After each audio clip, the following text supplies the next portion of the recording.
This Parsha Podcast is dedicated in honor of David Borowsky on the occasion of his recent engagement to Chana Frand.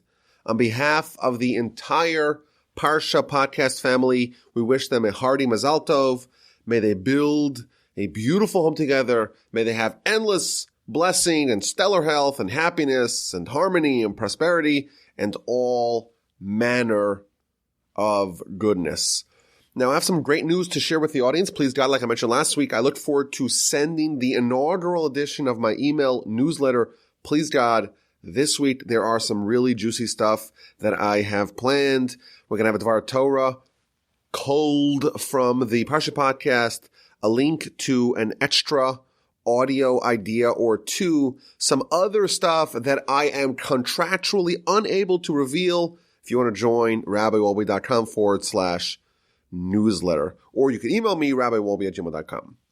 I'm going to be experimenting with releasing the Parsha Podcast on Wednesday and the email on Thursday. So that's going to give me one fewer day to work on the Parsha Podcast. So you let me know if you find it a little bit raw, a little bit half-baked. Maybe I could have stewed on it, waited another day, and it would have been better. You let me know. Email me, rabbiwolbe@gmail.com. So this week is Parsha's Vayeira, and it is a loaded Parsha. And I want to mention before we start that some of the ideas of the Parsha, some of the stories of the Parsha, some of the personalities of the Parsha, we've actually discussed in podcasts over the past year. So at the beginning of the year, we did 2 episodes on the Rosh Hashanah readings, which both come from this week's Parsha. Back in the times of Shavuot, we spoke about Ruth. Ruth, of course, is a descendant of Lot, and we spoke about that at some considerable length a couple of months ago. So there are parts of this Parsha that we did delve into in a major way in the most recent months. But this week is the second of 2 weeks where we are following Abraham, who is the protagonist. He's going to pass away at the end of next week's Parsha. But that Parsha, next week's Parsha, is mostly about the bearing of Sarah and the finding of a spouse for Isaac. So really, Abraham's story, or Abraham being the central character, is going to end really in this week's Parsha. And today I want to explore an interesting question. Of course, Abraham is a titanic influence on the people of his time. He started a movement that boasted, in the words of the Rambam, tens of thousands of adherents. He's bringing the world to monotheism. And he's bringing many of his compatriots with him. Now, at the time, the world has a much smaller population than it has today. Abraham doesn't have the aid of mass media. So having a following consisting of tens of thousands of people, that's a huge following. Abraham was likely the most influential person in the world at the time. And I have already suggested in the past that Abraham perhaps is the most influential person in history. He's the one who changes the tide of humanity more than anyone else. So Abraham is really affecting the world in a big way. But interestingly, the Torah does not focus so much on Abraham's influence and interactions with the masses. We do get a few hints here and there. When he's traveling to Canaan, he takes with him the souls that he made in Haran. He calls out in the name of God. He builds an Eshel. He uses generosity and hospitality to influence the passerby. But the Torah focuses a lot more on his interactions with individuals and his relationships with the people closest to him. And of course, when we examine Abraham's students, Abraham's protégés, Abraham's disciples, Abraham's influence on them is readily apparent. But is it? Let's take a look at Abraham's closest students and see what we find. I think there are 3 individuals who we're told that they were trained by Abraham. And these are Abraham's, I would say, 3 primary students or 3 primary charges. Of course, we have his brother-in-law/nephew, Lot. And Lot, of course, appears at the very beginning. He travels with Abraham from Ur-Kasdim to Haran, eventually to Canaan, the land of Israel. When there's a famine, Lot joins the family when they go to Egypt. He becomes very wealthy in Egypt alongside Abraham. Because they have such incredible wealth, Abraham and Lot are bumping into each other. Their shepherds are jostling. They have to part ways. And Lot moves to Sodom. But their paths are going to cross yet again. There's the world war, the war of 4 kings against 5 kings. We read about that in last week's Parsha. Abraham is told that Lot's kidnapped, and he undertakes a daring rescue mission, and he eventually saves Lot and the kings of Sodom and Gomorrah. When Abraham is told by God in this week's Parsha that Sodom and Gomorrah will be destroyed, so he tries valiantly to overturn this decree, he's ultimately unsuccessful, but due to his prayers, Lot is saved. Of course, there's a very interesting story between Lot and the 2 angels who arrive in Sodom and Sodom to save him. Lot prepares for them a tremendous feast. He defends them against the mob. After Sodom and Gomorrah are destroyed, Lot is too ashamed to rejoin Abraham, and he has an embarrassing, shall we say, scandalous couple of nights with his daughters, and that's really the last that we hear of him. So the first, I would say, candidate to be Abraham's student would be his brother-in-law/nephew, Lot. The next individual we have to study is Abraham's right-hand man and confidant, who we call Eliezer. When Abraham mobilizes his forces to rescue Lot, the verse says that Abraham took with him 318 warriors. This is Genesis 14:14. Rashi says, no, there wasn't actually 318 warriors. It was just Eliezer, his right-hand man. And the gematria of the word Eliezer is 318. And therefore, this is someone who's really accompanying Abraham. He is his right-hand man. When Abraham in chapter 15 receives a blessing from God, God's going to protect him. He tells God in verse 2, Hashem Elohim, O Lord God, what can you give me? I'm childless. I have no children. And the person in my house, the person who's in charge of my household, is Damesek Eliezer. What does Damesek Eliezer mean? So Rashi quotes the Talmud. The word Damesek is a mashup of the word dole umashke, which means to draw, like to draw water from a well, and to give to drink. And it explains that Eliezer was such an accomplished student of Abraham that he was able to draw from Abraham's well springs of Torah and share it with others. And therefore Abraham's saying, this is my right-hand man, and if I die childless, all the blessing that you give me, it's just going to end up being inherited by Eliezer, not by my own child. And God, of course, promises him, no, your right-hand man, Damesek Eliezer, he's not going to inherit you. You're going to have a child. So, again, we see that Eliezer is accompanying Abraham in his life, and he is presented as Abraham's person, the person who would take Abraham's Torah, draw the wells of Torah, and give others to drink. Now, in this week's Parsha, when Abraham takes Isaac to the Akedah, to the binding of Isaac episode, he travels with Eliezer as well.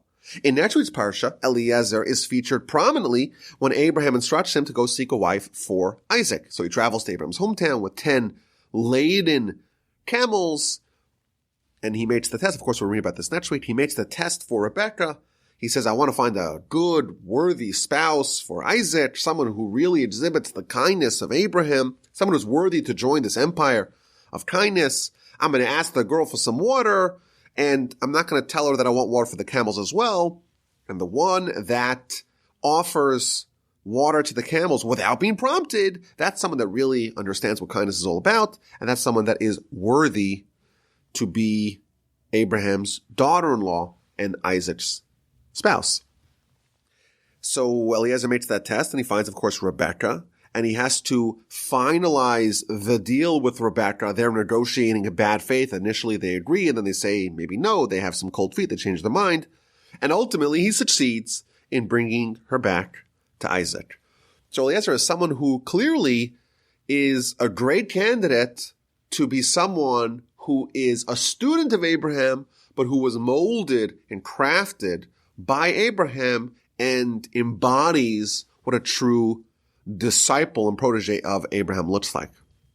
And then we have Isaac. Isaac, of course, is Abraham's son and successor.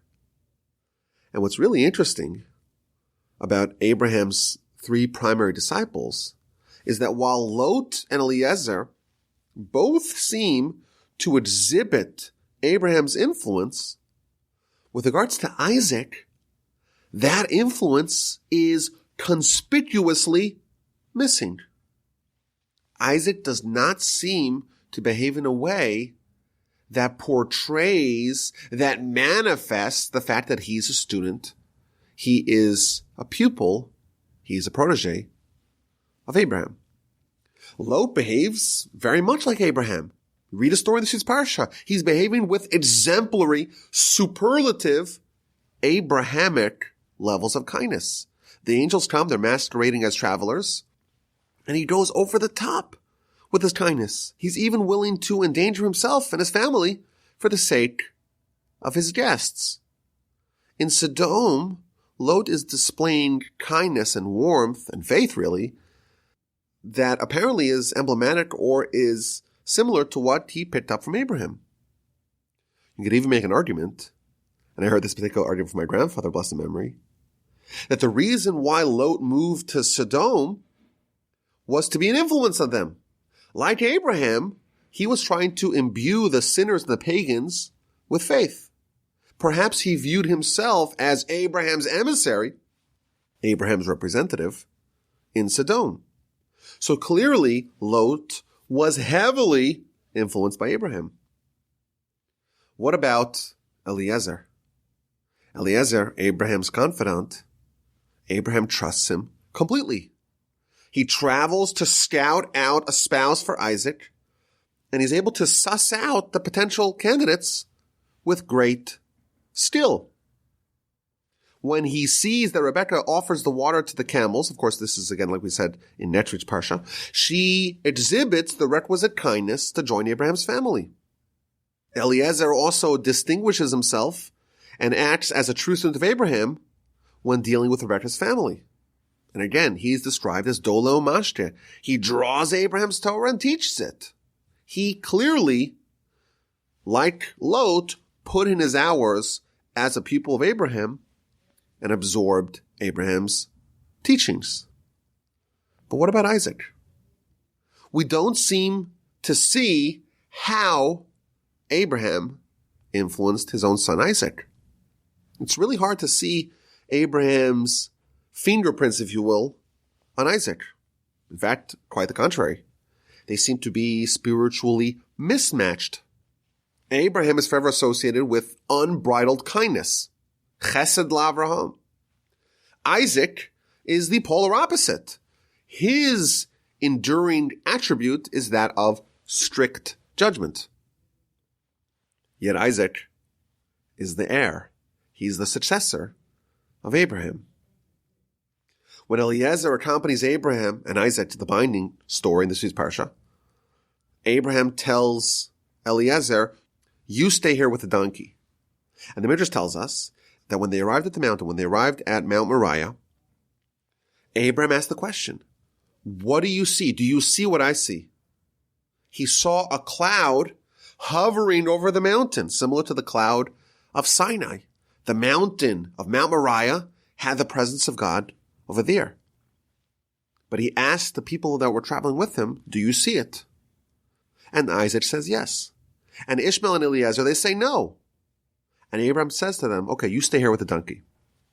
You are spiritually unfit to partake in this experience. This is something that only Abraham and Isaac are privy to. Only they can participate in." Abraham and Isaac are together. They go up together to the mountain. They are on a different level than the people that remain with the donkey. They're part of the pantheon. Abraham, Isaac, and of course, Jacob. And it's so interesting that Abraham apparently has no discernible impact on Isaac. It's not so clear how Abraham influenced him. Now you may argue, I think legitimately, that in next week's Parsha, that in a few weeks we're going to read how Isaac had to travel to a foreign land and he presented his wife Rebekah as his sister. So clearly he is channeling some of what he learned from Abraham. But again, it's kind of odd that the heir and successor to Abraham, not just because he's his child, because he truly embodies what Abraham stood for, is someone that doesn't seem to have, at least in a way that is overt, it's clear to us to see, he doesn't seem to have the same impact that Abraham's other protégés have. How do we make sense of that? So I want to suggest an idea. Now, the crux of this idea I heard from my grandfather, but the idea I think is a very powerful one. It's a very valuable lesson as to how to be a good student, how to absorb and integrate the teachings and the ideas of great teachers. Abraham indeed had three primary disciples, Lot, Eliezer, and Isaac.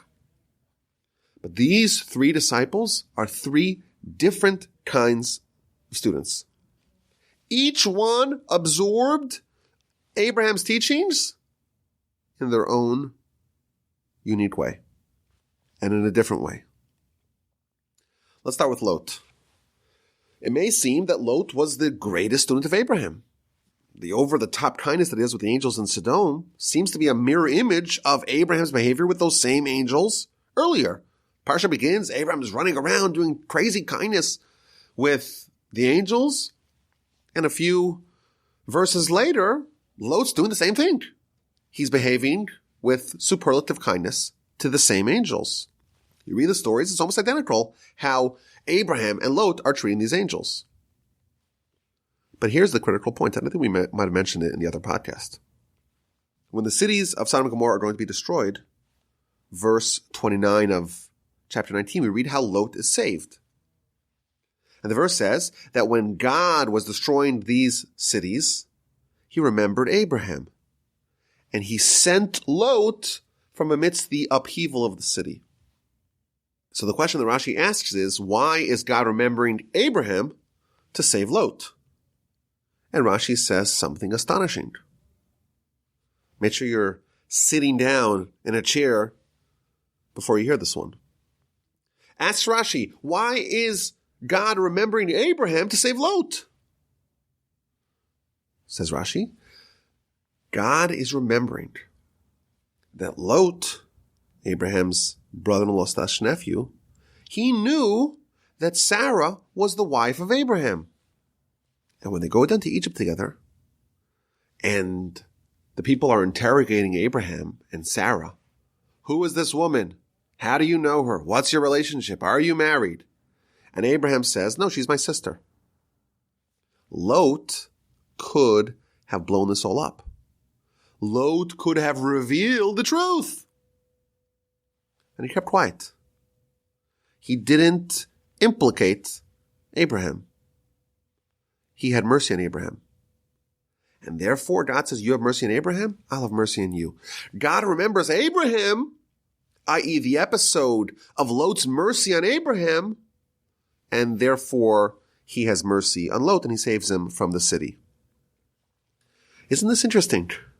Lot is someone that apparently has a lot going for him spiritually. He's doing kindness in a way that's similar to Abraham. His behavior with the angels is akin to that of Abraham's behavior with the angels. But that's not enough to save him. What saved him? The fact that he did not reveal that Sarah was really married to Abraham. He didn't rat out his brother-in-law and his sister. It seems so minor. Who is going to reveal such damaging, such harmful information to the inspectors? What great accomplishment is it for Lot to keep quiet when he has some damning information against his brother-in-law? Doesn't seem to be like it's a great accomplishment. Yet that's what saved him, and not the kindness. So my grandfather, blessed memory, would always quote this answer that was given by the Alter of Slobodka, which, by the way, we did several podcasts on the Jewish History Podcast channel on this great individual of Jewish history, the Alter of Slobodka, Rabbi Nassim Tzvi Finkel, of blessed memory. And he said like this, Lot was indeed an exemplar of kindness. But that was only what he saw Abraham do, and he merely copied it. Lot's kindness was mimicry, and mimicry does not save you from destruction. The only deed in Lot's whole history that was his and his alone was indeed something really small. Who, after all, would reveal such harmful information about their brother-in-law and sister to the authorities? So it was small, comparatively, in relation to the deed of kindness. But that was his. And it wasn't something that he copied from Abraham. Lot was the lowest level student of Abraham, of these three. His absorption of what Abraham taught, the kindness of Abraham, was very surface level. He was like a parrot, as we say. The parrot just repeats what he sees. He sees the kindness and he does it. His behavior was mimetic. His understanding of what Abraham represents was very surface level. And it actually led him astray. It led him to do things that were very corrupted and warped. He offers his daughters to the mob. Where does that come from? The answer is that he didn't really understand anything on his own. He just copied Abraham. And he wanted to be like Abraham. He wanted to sacrifice something for kindness. And therefore, he sees a situation where these guests of his are in peril. And he says, I'm going to sacrifice. I'll even give my daughters for it. This is an example of someone who didn't fully absorb the approach of his teacher. He only knew how to copy it. And therefore, when there was a new situation that he never saw with Abraham was never forced to make a choice between guests and his family. He never witnessed the situation. Therefore, he didn't know what to do. And he made a grave blunder because he never saw this particular episode, this particular challenge, this particular dilemma in Abraham, and he was not able to copy Abraham in this situation, and he went astray. Lot was an expert at puppeting Abraham. He was a perfect copycat of Abraham. But this mimetic learning is severely limited. That's the lowest level of Abraham's protégés. The next level is Eliezer. Eliezer is described as someone who would draw the waters of Torah of his teacher and give it to others to drink. Dole umashke mitoras rabu lacherim. Eliezer was not only a student of Abraham's Torah, he was a purveyor of Abraham's Torah. Abraham had followers. Abraham had adherents. Abraham would lecture. Abraham would teach.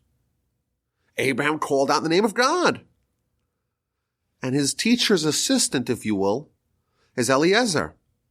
And any student that had a question, they would go to Eliezer. Eliezer, perhaps, after Abraham's lecture was over, he would review it. He would rephrase it.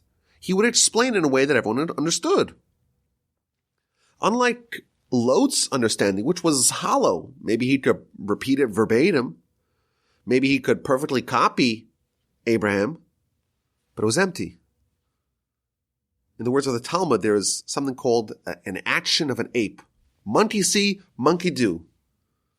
That's what Lot was like. It was perfect mimicry, but devoid of substance. Eliezer was not like that. He understood the principles of Abraham's Torah, not just the words, not just the surface. And he would apply first principles thinking to Abraham's Torah. He would distill the insights down to their core, down to the principle, boil it down to its essence, and then he would be able to extend it elsewhere. If you truly understand the principle, you should be able to phrase it in 10 different ways. You should be able to see it in other areas, in other domains. You could see other places where this principle can be applied, and you could teach it effectively.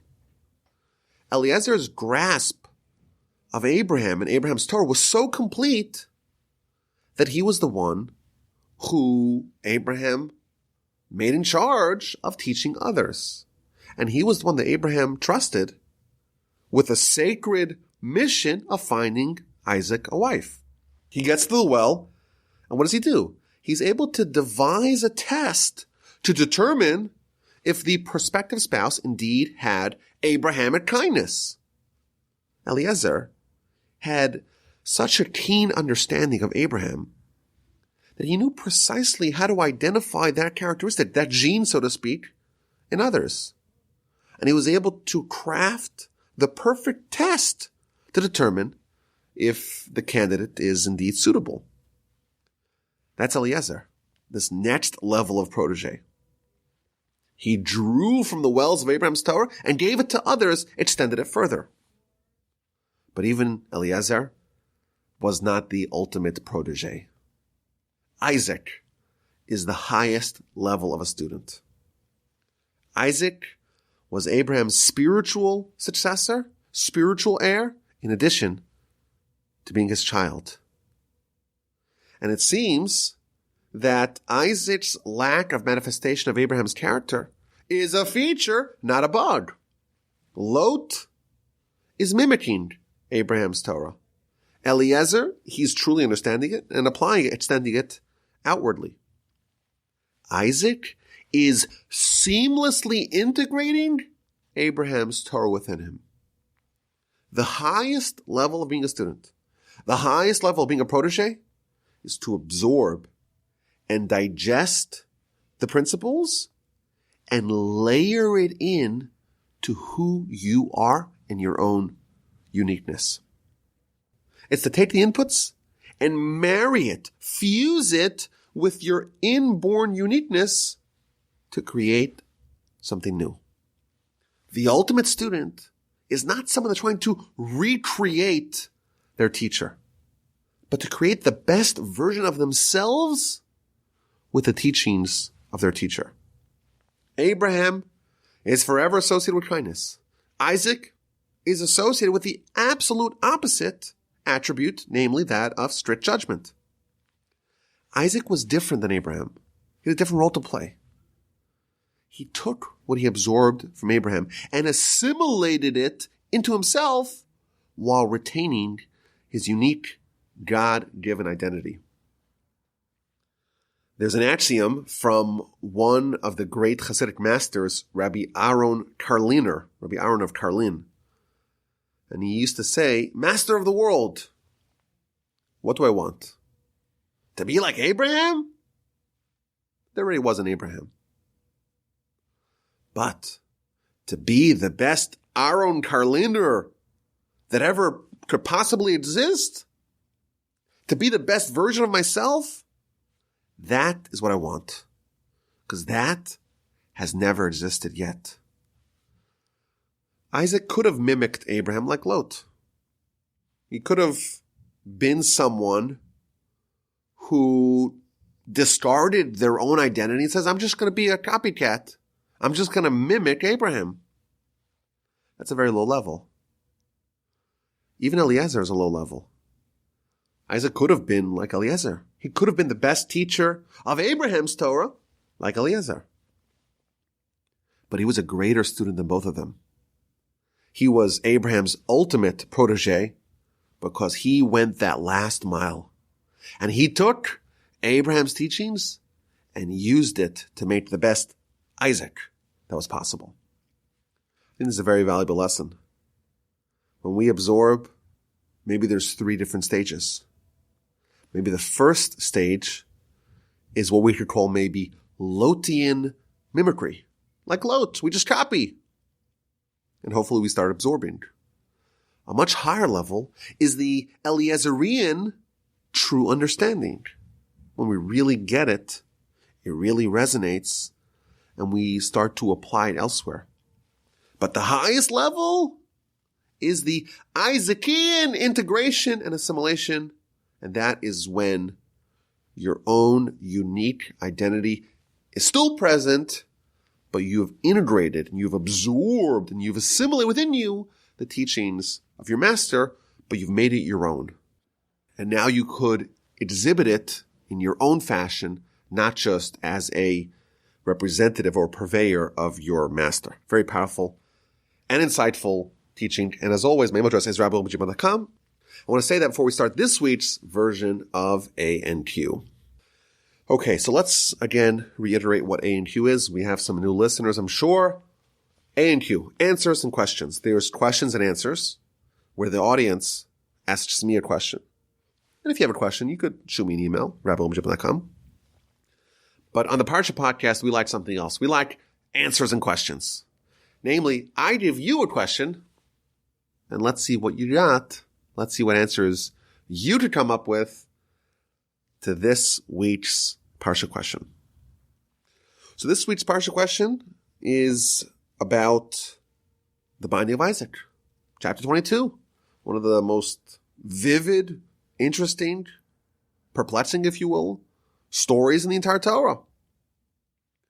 God tells Abraham, Kach na, please take your son, your only son, the one you love, take Isaac, and offer him as a sacrifice on Mount Moriah.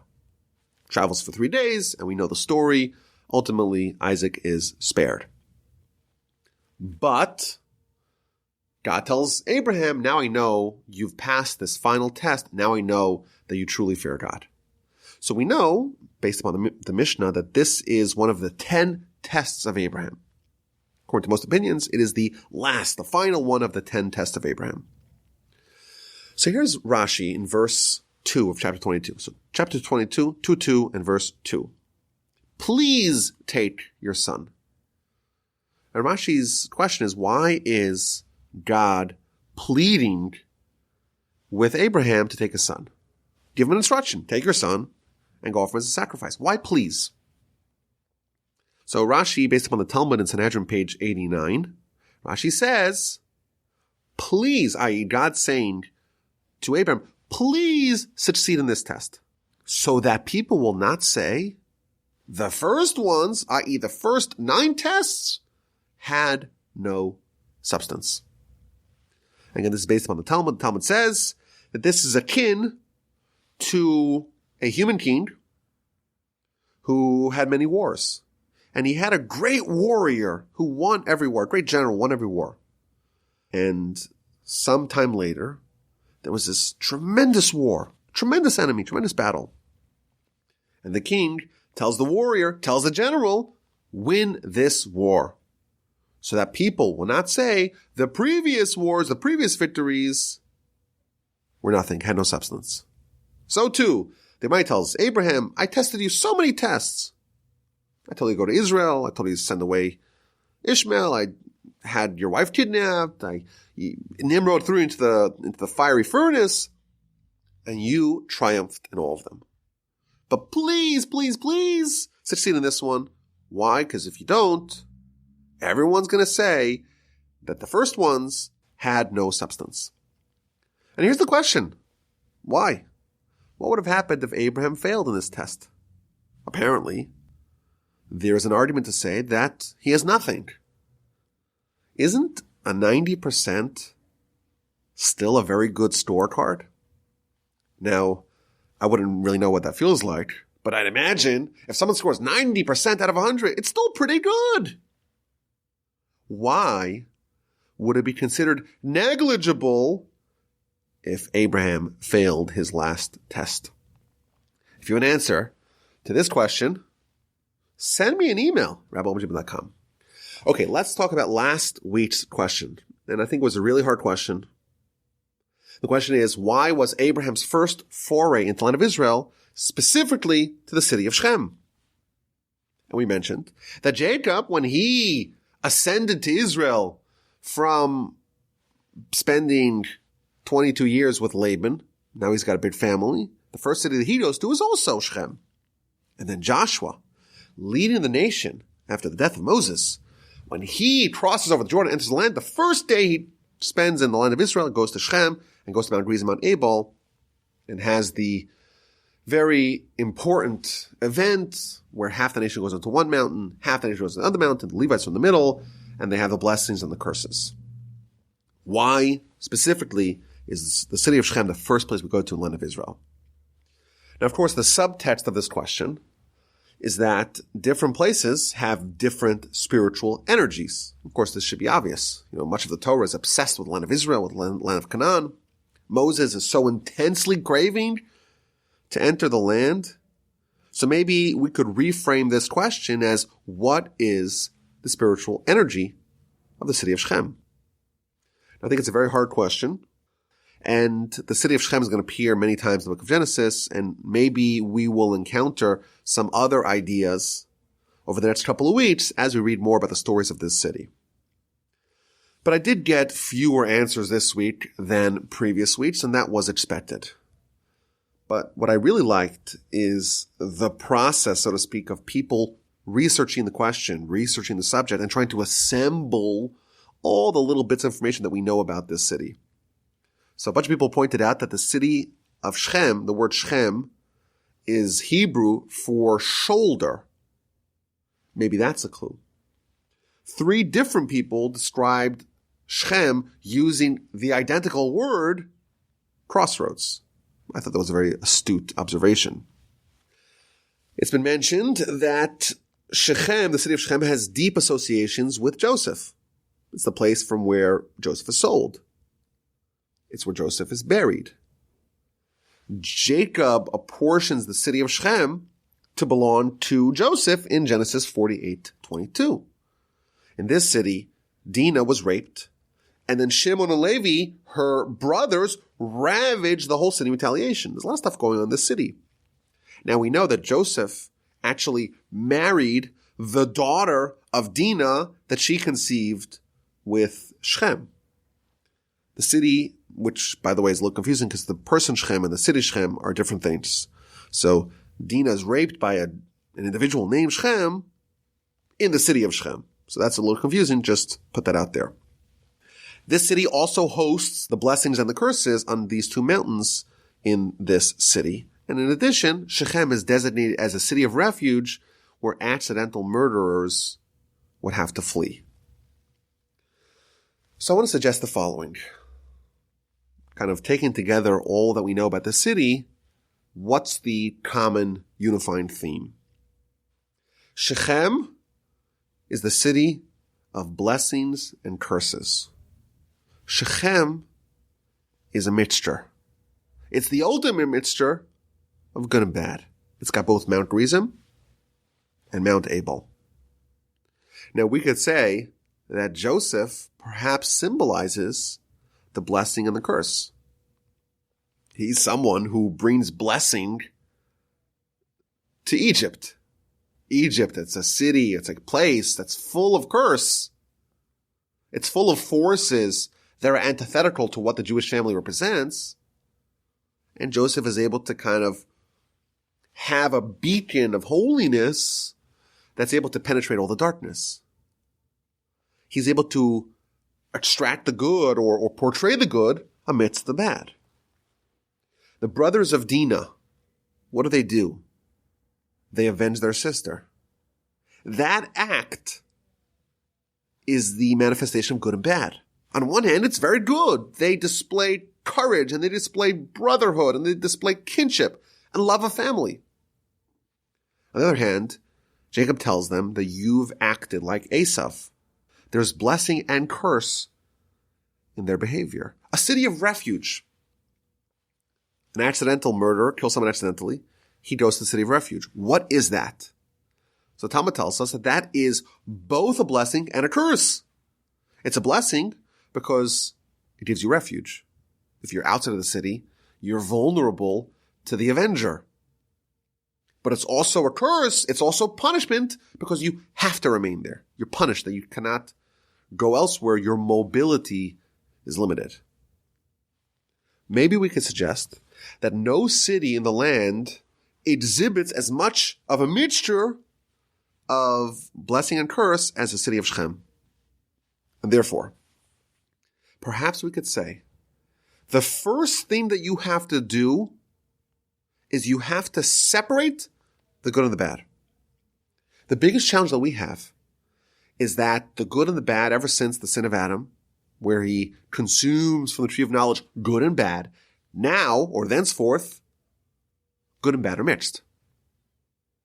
The objective that we have to do is to be able to separate the two and remove the good and the bad from each other, and to be able to reject, repudiate the bad, repudiate the curse, and absorb and imbibe the good. Good and bad are interwoven. And the first task that we have to do is to try to separate them. It's about to identify what's good, what's a blessing, what's bad, what's a curse. Now, I was speaking to my oldest brother. His name is Eli Walby. He, in fact, has a yeshiva. I probably should call him Rabbi Eli Walby. He's my brother, so maybe I'm a little bit lax about that. He's just my older brother. But he actually runs a yeshiva, and he has a shul. He's a very great rabbi who lives in Israel. So he was telling me that he gave a lecture last week in his yeshiva. And he pointed out that at the beginning of Genesis, it mentions the word light 5 times. But you know what else it mentions 5 times? The word separation. There's light and there's darkness, and God separates the two. That's the first thing that God does. Similarly, we have light and darkness, blessing and curses, good and bad. And that is most felt in the city of Shechem. The first thing you have to do, you want to absorb the power of Canaan, the power of the land of Israel, you have to go and tackle the prerequisites to absorbing the blessing, and that is, you have to clearly identify what's good, what's a blessing, what's something you must try to absorb as much as possible, and what's bad, what's the curse that you better avoid. Abraham, the first place he goes to, Shechem. Jacob, the first place he goes to, Shechem. Jewish people, first place they go to, Mount Gerizim, Mount Abel, the city of Shechem. Let's separate. Let's know what's on this mountain, what's on that mountain, what's a blessing, what's a curse. And the two should not be mashed up, melded together. We shouldn't have this amalgam of good and bad, because once you have that, you don't have the ability to be able to absorb the blessing. I noticed in the verse that talks about Abraham going to Shechem, it has an addendum, the verse. V'hakanani az ba'aretz, and the Canaanites were then in the land. And Rashi explains that this really was not the Canaanites' land. They were encroaching on the land of Shem. Really, they belonged elsewhere, but they were then in the land. I found it really strange. It's describing Abraham's foray, travels in the land, and it gives you this seemingly tangential point. Oh, you should know that at that time, the Canaanites were in the land. What is the relevance of the fact that Abraham's traveling to Makom Shechem, place of Elon Moreh? Oh, and by the way, the residents of the land at that time were the people of Canaan. Why is it relevant to Abraham's travels? Maybe now we know the answer. Why did Abraham go to Shechem? He's there to parse out the influence of Canaan. Canaan, you may recall, is the person that Noah cursed. The only person in the Torah who's cursed is the person of Canaan. Canaan and the people of Canaan, the Canaanites, are in the land. There's cursed stuff in the land. And therefore Abraham travels to the absolute epicenter of that mixture, and he's there to try to separate out the spiritual alloys of the land, to remove the things that are cursed, and to be able to begin to tap into the great blessing of this land. What a powerful insight. If you have any comments on it, you could always send it to me, rabbiwolbe.com. But I love this idea that the first thing you got to do, the very first thing is you have to know what's good and what's not good. Because if you jump in and you try to say, oh, once I'm in it, I'll just figure it out, I'll play by the seat of my pants, I'll play it by ear, shoot from the hip, I'll figure it out, it's too late. First thing you do, before you jump in, before you dive in, is to get a very clear assessment of what's good and what must be absorbed and what's bad, what's a curse that's dangerous, that's harmful, that's fatal, must be avoided at all costs. First thing you do, you go to Shechem. You go to Shechem, and you identify what's good, and like God, you try to separate the light from the darkness, the good from the bad, the evil, the curse from the blessing, and now you know your mission. What's on this mountain, you avoid. What's on that mountain, you try to embrace as much as possible. What an insight. What an idea. What a powerful, wonderful takeaway of this question. This is an example of the power of the A&Q. This is what the Parsha Podcast is all about. We throw out a question, and then we think about it, and we're able to discover tremendous gems, diamonds, insights that could really change our life. Thank you so much for listening. My email address is rabbiwolbajim.com. Check your email inboxes. Make sure you get that email. Please look forward to sending it tomorrow. The inaugural newsletter. I hope it will be good. If it's not, you let me know as always. And have an amazing Shabbos. And thank you so much for listening. And please God, we will chat next week.